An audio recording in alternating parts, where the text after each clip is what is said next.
Coisado, eu já vou, viu? Vai não, menino. Eu mandei a menina fazer almoço. Ela foi aqui no mercado só comprar carne, a minha Não, menina. mas vamos almoçar em casa, ó. Mamãe vai fazer o almoço, eu vou almoçar lá, ó. Mas homem, eu mandei comprar carne só pra fazer o almoço pra tu? Ela já vem ali, ó. Já. Então deixa ela chegar. Deixa ela Cheguei, chegar. pai. Tá bom. Ei, filha, pois prepara lá a carne, viu? Pra fazer o Tá almoço. linda, viu? E aí, tu vai esperar? Vou esperar. Pronto, a porra espera que ela vai preparar. Pô, tô esperando. Tá bom. Tem um almocinho aqui. Tem. Não demora muito, né? Pai, eu posso fazer nessa panela aqui? Dá pra nós todos? Eu acho que dá, né? Pra nós tudinho. Dá. Coisado, Faça eu vou lá. almoçar lá em mamãe mesmo. Lá, fazer. Quê? Vamos almoçar lá em mamãe mesmo. Por quê? Porque ela fica triste quando o cara não vai almoçar lá.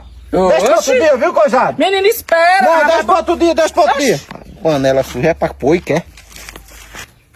Oxente, agora eu fiquei imaginando. Por que foi que o Predado não quis almoçar aqui? Mandei comprar carne e rejeitou. Eu, hein? Povo velho mal agradecido. Eu fico pensando aqui. Não.